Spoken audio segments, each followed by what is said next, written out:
I honestly can't recall how many years I've been hauling freight across these interstates, but without fail, each season brings fresh validation. Those old-timers, the grizzled road warriors, they were absolutely right about this life. I remember as a green kid, just learning to shift gears on my first Kenworth, hanging on their every word at the truck stops. Want to grow up fast, both in character and wisdom? You're in the right place, son, they'd tell me over black coffee and pie. This highway, my friend, and everything it throws at you will teach you more about life than any college degree, any self-help book, any fancy motivational speaker. And they weren't lying. Over the years, burning thousands of gallons of diesel across this great nation, I've witnessed more than most folks could ever imagine. I've seen sunrises over the endless plains of Kansas, fog so thick in Oregon it swallowed the road ahead, blizzards in Wyoming that had grown men praying, and thunderstorms in Texas that washed away everything but what really mattered. And each time, thanks for life's next curveball or its unexpected blessing, I'd realize, here it is again, undeniable proof of their words. And just the other day, another story unfolded that proved their wisdom once more. I was hauling a load from my small tow in rural Missouri toward Chicago, still a good 300 miles out. This particular run was a solo gig, CB radio banter, no laughing at a buddy's latest road story, no comfortable silence with another driver riding shotgun full buddy. The cab of my Peterbilt, usually alive with sound, suddenly felt like an empty tin can.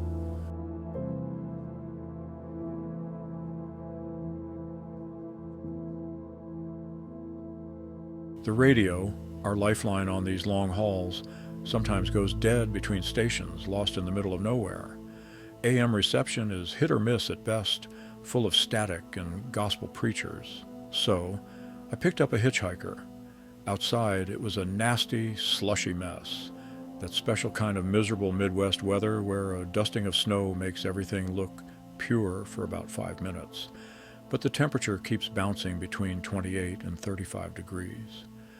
The highway had turned into this gray, soupy mix of snow, slush, and road salt. The 18-wheeler's tires churned through it, throwing up rooster tails of dirty water. The wipers were working overtime, leaving streaks, and visibility was so poor I had to squint until my eyes burned. I was doing about 55, approaching this little nowhere town, just a water tower and a bent sign, and in the fading February light, I spotted a young guy. He was thin, lanky, with what looked like an old army surplus duffel bag over his shoulder, and in his hands, a battered but obviously loved guitar case. I slowed the rig down. He jogged up to my passenger door with this almost boyish enthusiasm, having already run about 20 yards past where I'd stopped. I popped the door open, letting in a blast of cold, damp air and this faint smell of old books and cigarettes. "Where you headed, brother?" I asked, eyeing his gear. He named Chicago, the exact same destination blinking on my GPS as my final stop. He asked if there was room, promised he wouldn't be any trouble, and offered to chip in for gas. I took a better look at him. His clothes weren't new, worn Levi's, a flannel shirt under a thrift store peacoat, but they were clean, which said something. His speech was clear, not slurred. His eyes, though tired, looked straight at me, not shifty. "Hop in," I said, sensing something more than just your average hitchhiker. He carefully stowed his beat-up guitar case behind the passenger seat and placed the duffel on his lap, holding it like it contained something precious. He unzipped it, and to my surprise, it wasn't a laptop like I'd figured, but sketchbooks, stacks of loose paper, notebooks with yellowed pages, and a small, well-worn pencil case. The young man turned out to be local. His name was Jake, around 27 or 28 years old, no older than that. And as he put it, he was in the business of catching inspiration whenever it decided to show up. He draws, writes songs, composes poetry, basically an artist, a creative type, as they say.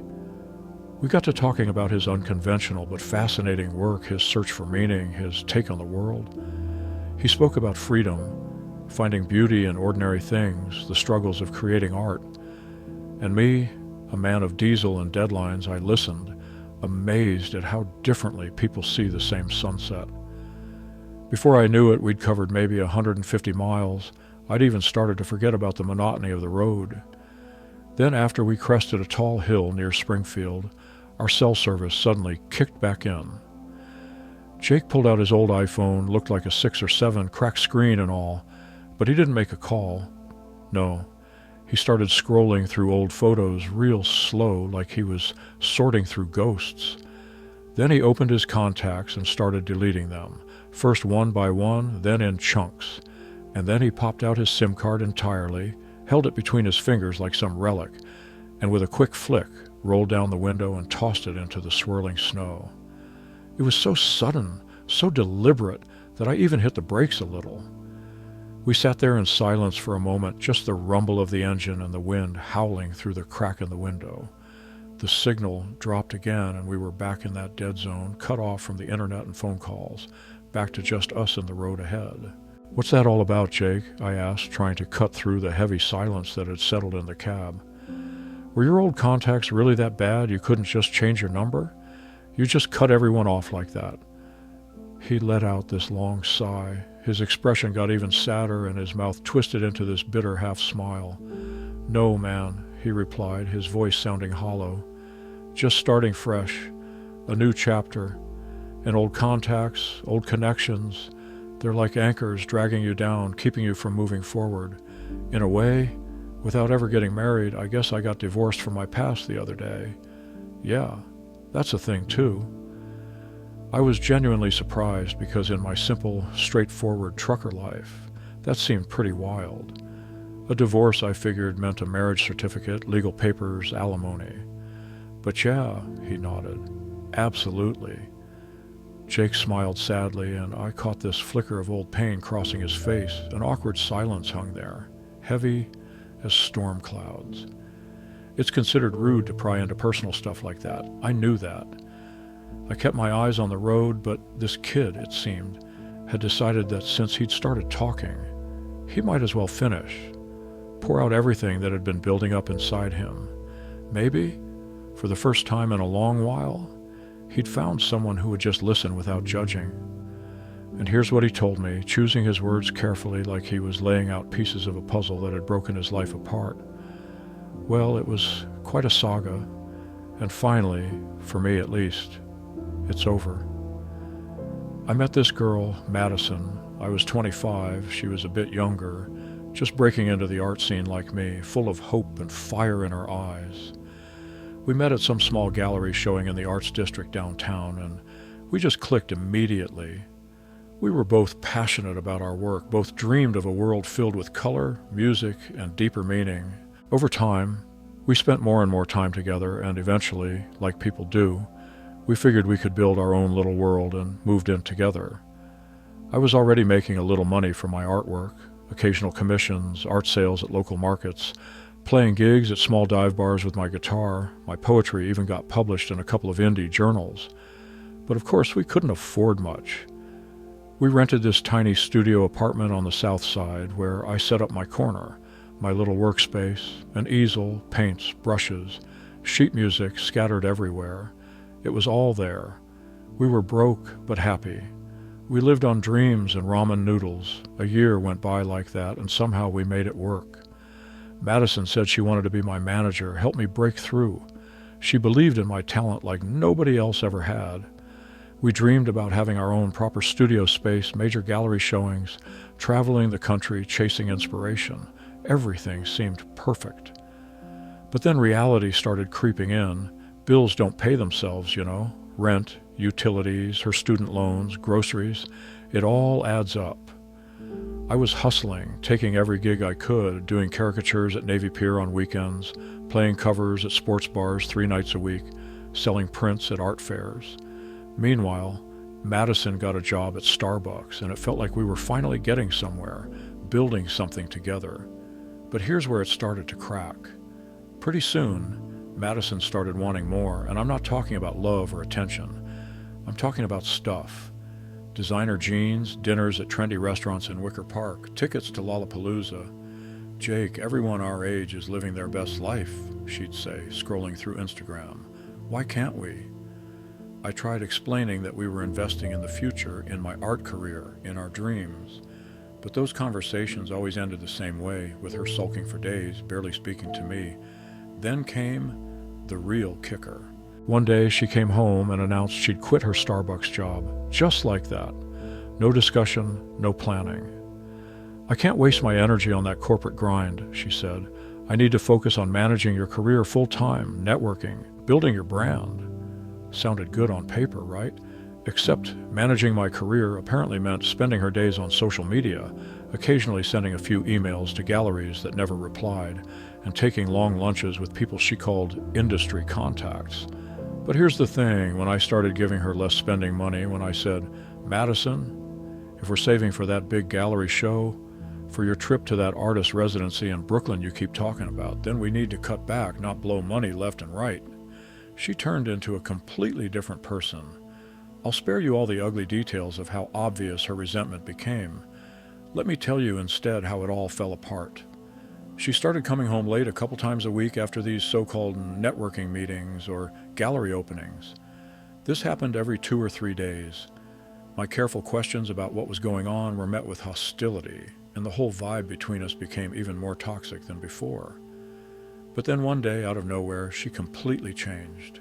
She cooked this amazing dinner, not the usual mac and cheese, but real food, put on her nicest dress. And that evening, she cuddled up to me with this question. "Listen, babe, you want your future partner, your muse, to be the most beautiful, most desired woman, right? Then help me pay for a gym membership and personal training sessions, especially since there's this crazy promotion at the CrossFit box down the street right now. It'd be stupid not to take advantage." So that evening, I guess I let my guard down, got caught up in her affection, her attention, and man, did that come back to bite me. I gave her money for the membership. She started going to that CrossFit gym in the evenings, just for 2 or 3 hours, and she really seemed to be working out hard there. One day she'd come back with a bruise on her arm, next time on her thigh or shoulder. "Be careful there, Maddie," I'd say with genuine concern. "Maybe you should ease up or get a trainer to help you pace yourself properly," I asked her, full of naive care. She'd brush it off. "I'm not overdoing it, Jake, seriously. And the bruises, they're not from the workouts, they're from the deep tissue massage after. Remember I told you about that CrossFit place? Well, their massage therapist is supposedly one of the best in the city, almost medical grade, so there's no way I'm giving that up."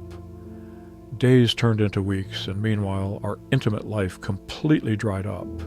She was tired after workouts, had a headache, a million other excuses. Over time, her attitude toward me went back to normal. More complaints, more eye-rolling, general dissatisfaction with everything. Then one day, my back started killing me.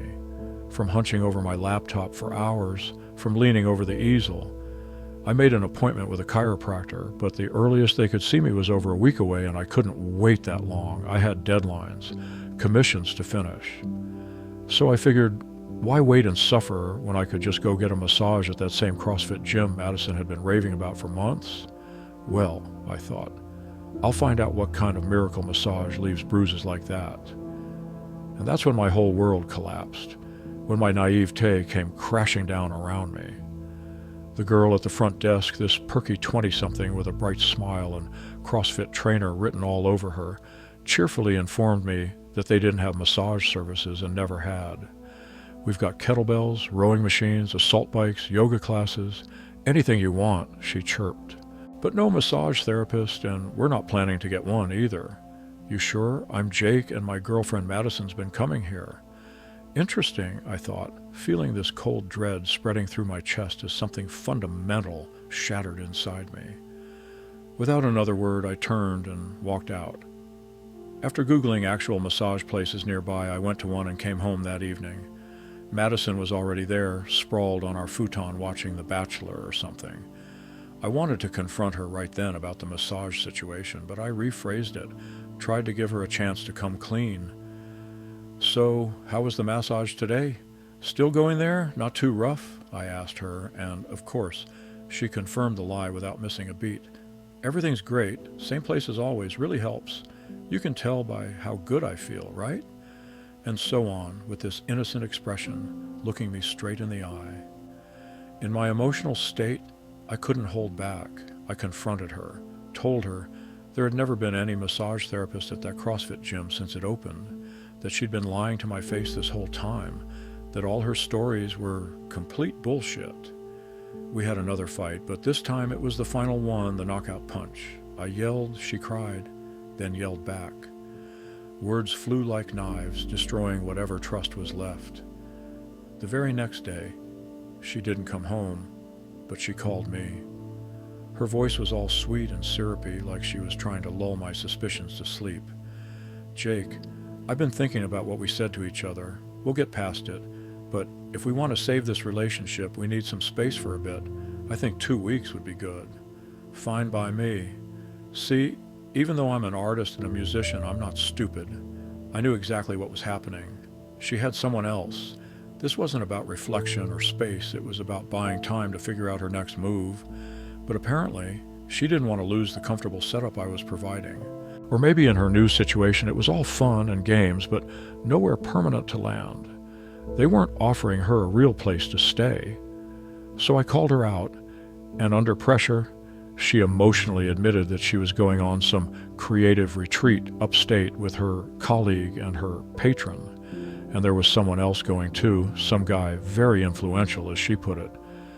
Basically, these rich guys are bankrolling the whole thing, and us creative types are just the entertainment. Got it, Madison, I said, this lump of anger and bitterness in my throat. Tell those sponsors to be careful with those bruises on you, you know, from the massage. I deliberately emphasized that word so it would stick in her mind like a splinter. I'll tell you, sometimes a person needs to hit rock bottom or just get a hard kick in the ass to make that leap forward, to rise up. The truth is, I'd been planning to move to a bigger city for a while, escape the small-time scene, find real opportunities for my art.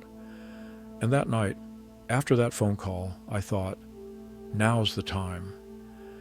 The next morning, I told our landlord we were done, packed up my stuff, my guitar, my sketchbooks, my few belongings, and decided to hitchhike to Chicago, where you're taking me as it happens. So that's the story.